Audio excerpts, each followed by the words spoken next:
بسم اللہ الرحمن الرحیم۔ اور نصیحتیں لفظ لفظ حکمتیں، ابر علم و آگہی سے برستی بارشیں، شرع کے امور سے دین کے شعور سے، قلب و ذہن جگمگاتے ہیں سچ کے نور سے۔ واشهد ان محمدا عبده ورسوله صلی اللہ علیہ وسلم، اما بعد فإن خیر الحدیث کتاب اللہ، وخیر الہدی ہدی محمد صلی اللہ علیہ وسلم، وشر الامور محدثاتها وكل محدثة بدعة وكل بدعة ضلالة وكل ضلالة في النار۔ اعوذ باللہ السمیع العلیم من الشیطان الرجیم، رب اشرح لي صدری ویسر لي امری واحلل عقدۃ من لسانی یفقہوا قولی۔ احباب گرامی، اللہ رب العزت نے انسانوں کو بنایا ہے تو ان کو اچھائی اور برائی اس کی سمجھ بھی عطا کی ہے اور عقل سے بھی نوازا ہے۔ دنیا اپنے جیسے مرضی حالات رکھے، اس کی مرضی ہے۔ معاملات اچھے ہوں گے تو اللہ کی طرف سے جزا اچھی ہوگی، اور اگر معاملات کو من مرضی سے انسان طے کرنے لگے گا تو اللہ کی پکڑ پھر سزا بنتی ہے۔ سورۃ النحل کی آیت نمبر 90، اس کو آج کی ملاقات میں ہم دیکھیں گے۔ ان اللہ یأمر بالعدل والاحسان وایتاء ذی القربى وَيَنْهَى عَنِ الْفَحْشَاءِ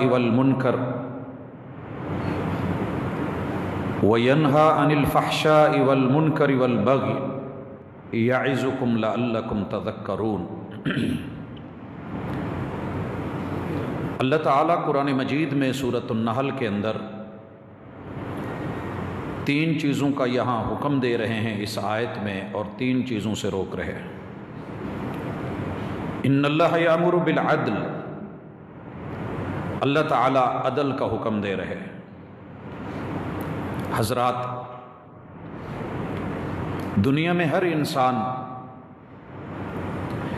اپنی زندگی میں اونچ نیچ دیکھتا ہے، اور اگر اس کے ساتھ نا انصافی ہو تو اس کی پوری خواہش ہوتی ہے کہ اس کو عدل ملے، انصاف ملے۔ عدل اور انصاف اس کی ضرورت تبھی پڑتی ہے جب نا انصافیاں ہوتی ہیں اور حقوق مارے جاتے ہیں۔ اگر کسی کا حق نہ مارا جائے، نا انصافی نہ ہو، تو شاید اس پہلو کی ضرورت بھی نہ ہو۔ ہم لوگ عدل کی تعریف سمجھ ہی نہیں سکے۔ وضع الشیء فی محلہ، جس چیز کا جو مقام ہے اسے وہ عطا کرنا، اسے وہ دینا، یہ عدل ہے۔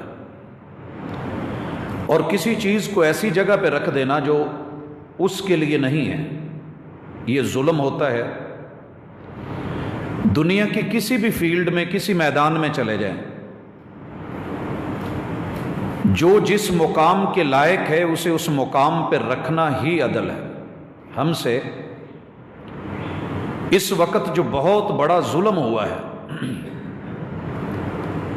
وہ اللہ الرحمن کو ہم رحمان کا مقام نہیں دے سکے۔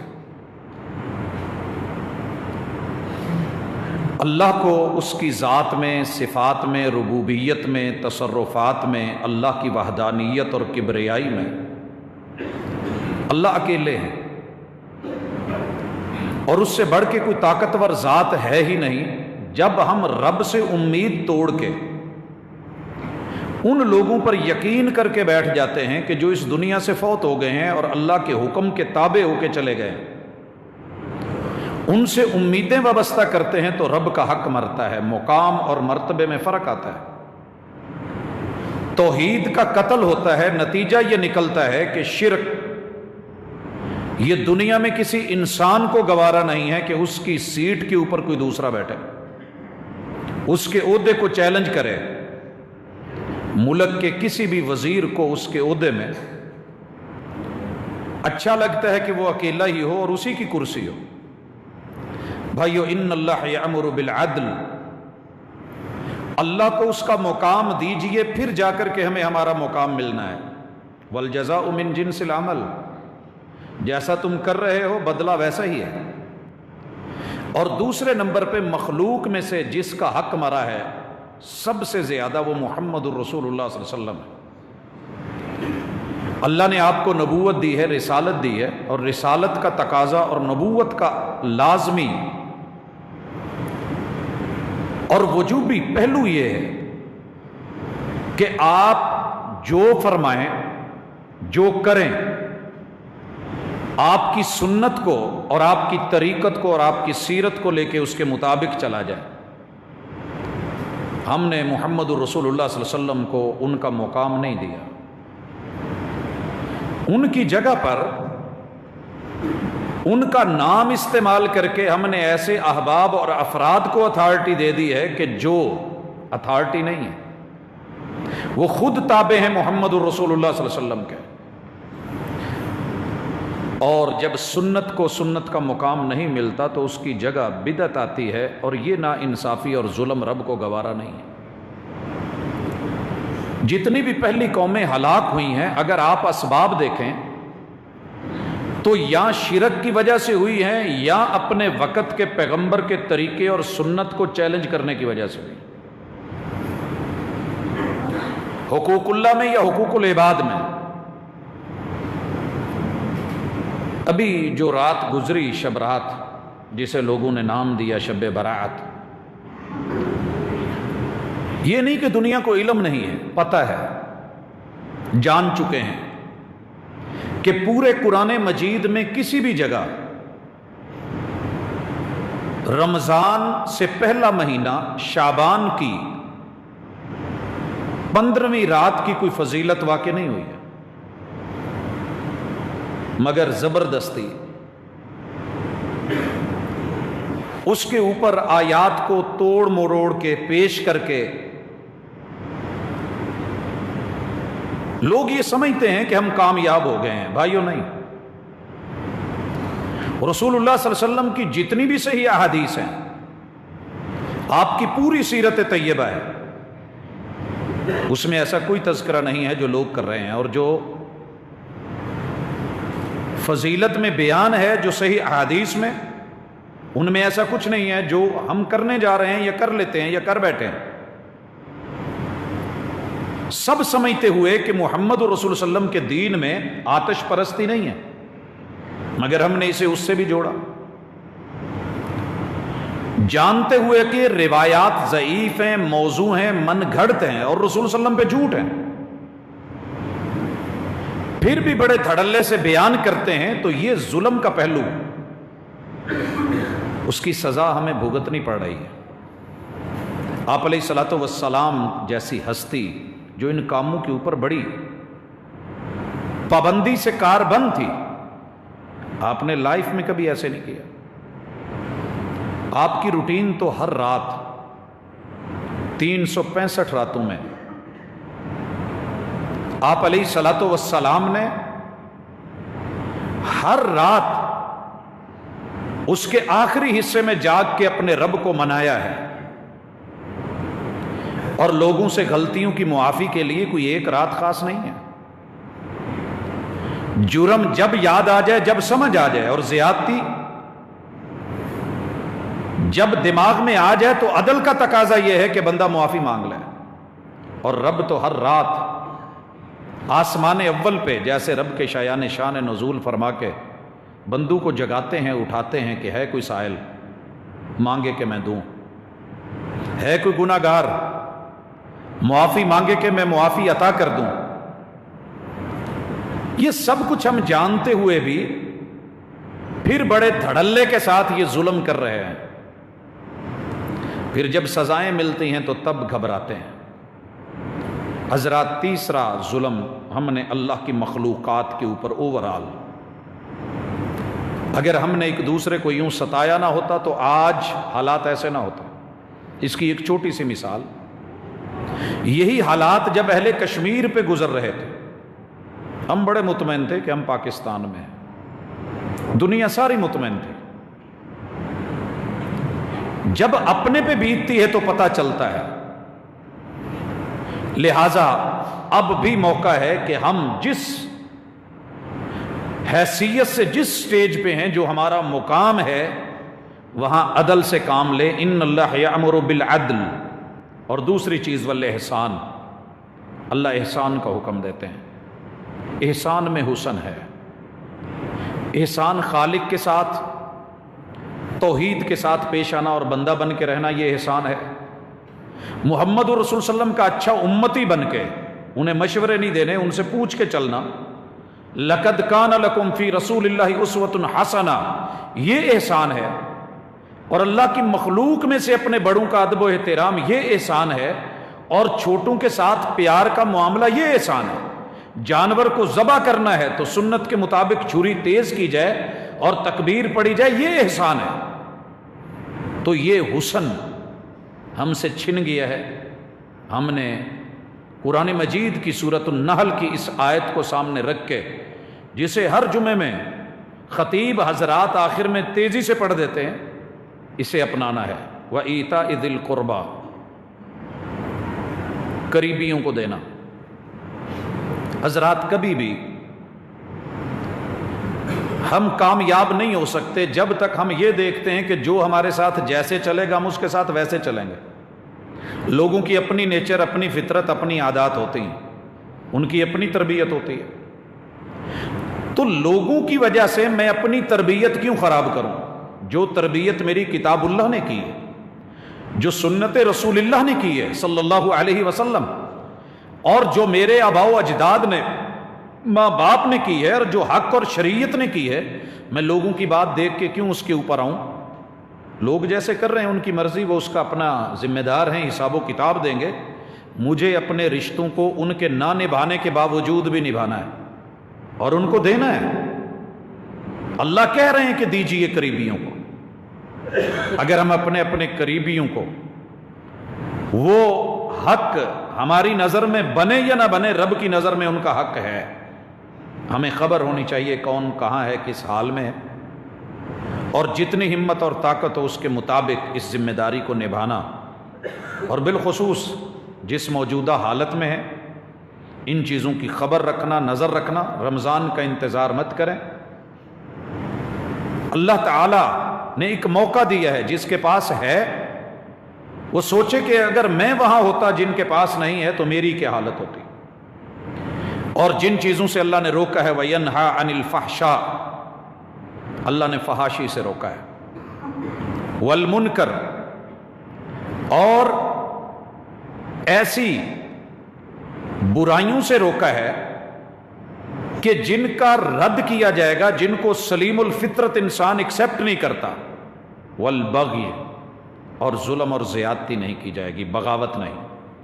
حضرات، یہ تینوں چیزیں آج امت مسلمہ میں، بالخصوص کفار میں تو تھیں، ہمارے اندر سرایت کر چکی ہیں۔ فحاشی کے اوپر بات کرتے ہوئے بڑی مرتبہ پریشانی ہوتی ہے کہ یہ گفتگو بہنوں کے ساتھ، بیٹیوں کے ساتھ، ماؤں کے ساتھ بیٹھ کے، فیملی کے ساتھ نہیں سنی جا سکتی۔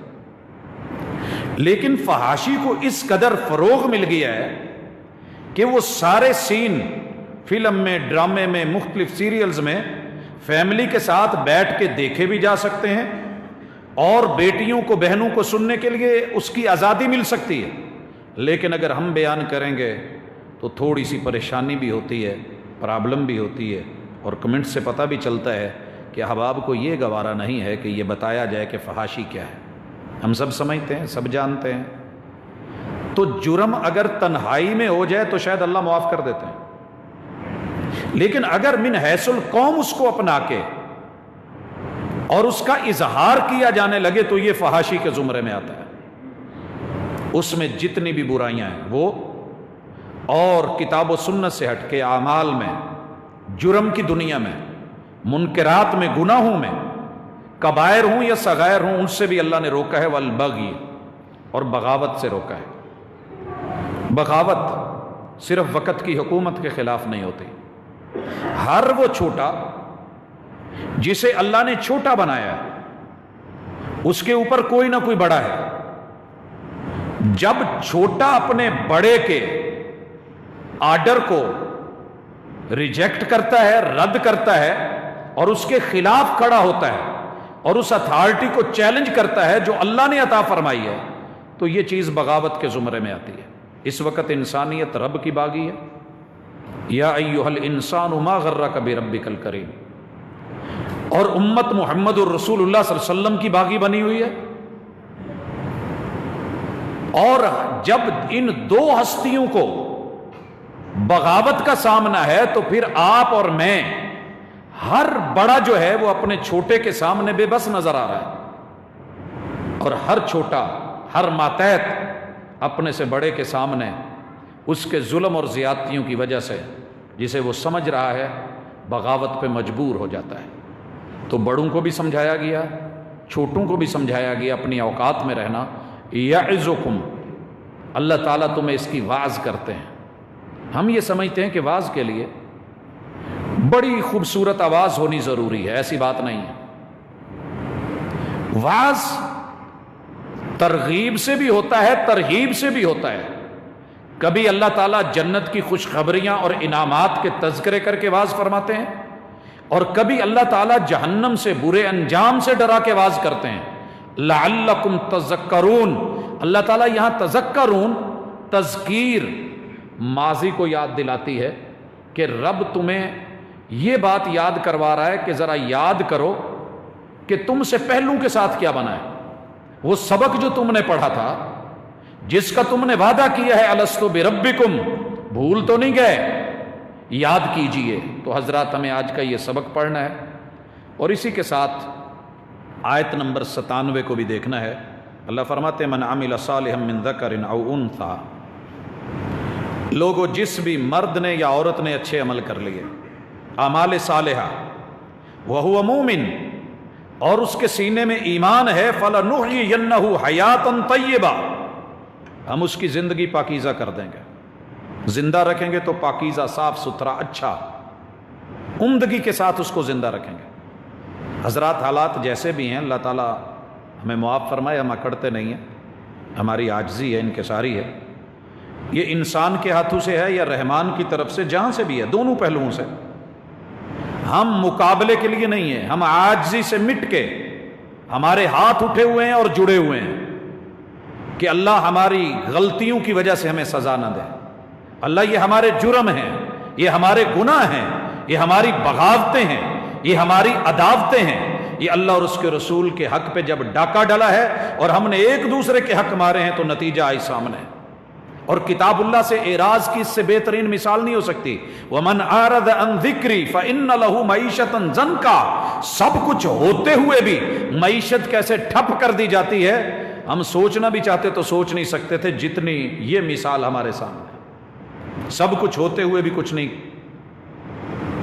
کرنے والے ہاتھ موجود ہیں، طاقت موجود ہے، وسائل موجود ہیں، لیکن رب نے کیسے بریک لگوائی ہے، اللہ تعالیٰ ہمیں معاف فرمائے۔ لیکن بھائیو، ایک حقیقت ہے کہ اللہ کا شکر ہے، آپ شکر کریں کہ اگر پھر بھی آپ کو اللہ کا ڈر ہے، خوف ہے، لوٹ آئے ہیں، رجوع ہے، انابت ہے، تو موت جیسی بھی آئے انشاءاللہ اللہ آپ کی زندگی پاکیزہ کر دیں گے، اللہ زندگی پاکیزہ کر دیں گے۔ آنی سب کو ہے، مرنا سب نے ہے، لیکن میں ان لوگوں کو حشاش بشاش دیکھ رہا ہوں جو یقین اور توکل کے ساتھ جی رہے ہیں، جو یقین اور توکل کے ساتھ اللہ پر اعتماد، احتیاط بھی کر رہے ہیں، حفاظتی تدابیر بھی، دین اسلام کی ہدایات پر بھی عمل، لیکن ان حالات میں بھی رب سے جڑے ہوئے ہیں۔ لیکن کچھ ایسے بھی بد نصیب ہیں کہ جن کے یہ دن بھی اچھے نہیں ہیں، انہیں اب بھی چوٹ نہیں پڑی، چوٹ پڑتی ہے تو پتھر بھی سزا دیتے ہیں، یہ پتھروں سے بھی شاید سخت ہیں کہ ان حالات میں بھی وہی جرم کی دنیا، وہی زیادتیاں، اور وہ سب کچھ جس کو بیان نہیں کیا جا سکتا۔ اللہ کہتے ہیں جو مرد اور عورت اچھے اعمال کی طرف لوٹ آتے ہیں، ہم ان کی زندگی پاکیزہ کر دیتے ہیں۔ وَلَنَجْزِيَنَّهُمْ أَجْرَهُمْ بِأَحْسَنِ مَا كَانُوا يَعْمَلُونَ۔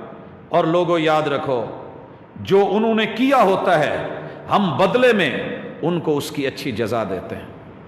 اللہ تعالی ہمیں اس حوالے سے ہماری زندگی پاکیزہ کر دے، اور جو ہمارے اندر کمی بیشیاں ہیں مالک ان کو دور فرما دے، اور جو احکام اللہ کی طرف سے ان کو دیکھی، ہم نے پچھلی مرتبہ بھی ذکر کیا تھا، کتاب اللہ کے ساتھ جڑ جائیے، مواقع ہیں، ٹائم بھی ہے، تو ایک آیت پڑھیں، دو پڑھیں، ایک رکوع پڑھیں ترجمے کے ساتھ، اور پھر کوشش کریں کہ مجھے اس پہ عمل کرنا ہے۔ کسی کتاب کو شروع کر لیں، اور یہ جو لطیفے بنے ہیں کہانیاں، آپ یقین کیجئے حاشا وکلا یہ اللہ کی طرف سے عنایت ہوتی ہے مومن کے اوپر، جیسا کہ ہم نے پچھلی مرتبہ پڑھا تھا، مومن کا تو معاملہ ہی بڑا خوبصورت ہے، اچھائی اور بھلائی دونوں میں، جو بھی ہو وہ صبر اور شکر کے درمیان رہتا ہے۔ میں فخر سے نہیں کہہ رہا، مٹ کے عاجزی سے کہہ رہا ہوں کہ شاید وہ دن جو مصروفیت کے تھے ان سے بڑھ کر کے مصروفیت آج کل ہے، اس سے بہتر وقت گزر رہا ہے، کتابوں کے ساتھ، لائبریری کے ساتھ، اوراق کے ساتھ، علماء اہل علم کے ساتھ، اصحاب اور مناقب کے ساتھ، سیرت طیبہ کے ساتھ، کتاب اللہ اور احادیث کے ساتھ۔ شاید اس قدر موقع نہیں ملتا تھا ایسی ہستیوں سے ملنے کا، ان ہستیوں کو ملیے، ملاقات کیجیے، آپ کبھی بور نہیں ہوں گے۔ اور جب آپ بار بار یہی چیزیں دیکھیں گے جو دیکھنے میں مل رہی ہیں، اب لطیفہ ہے یا حقیقت ہے، ابھی پڑھ رہا تھا کہ 3 دن سے خبریں نہیں سنی تھی تو میں فٹ تھا، آج پھر خبریں سن بیٹھا ہوں تو یوں لگ رہا ہے کہ میرے اندر وہ ساری علامتیں پائی جا رہی ہیں جو بیان ہو رہی ہیں۔ تو آپ ایسی طرف آئیں، یہ کتاب بڑی عظیم کتاب ہے، یہ حقائق بیان کرتی ہے، سنسنی نہیں پھیلاتی، اور رسول اللہ صلی اللہ علیہ وسلم کی احادیث حقائق بیان کرتی ہیں، اور کچھ نہیں تو ان دنوں میں کتاب الفتن ہی پڑھ لیں کہ فتنے کے دور میں آپ کو کیا کرنا ہے، کیسے سمجھنا ہے، کیسے چلنا ہے، کون کیا ہوگا، ہمیں اس کو فیس کیسے کرنا ہے، موجودہ فتنے کیا ہیں، انشاءاللہ سب بہتر ہو جائے گا۔ اللہ عمل کی توفیق دے، وما توفیق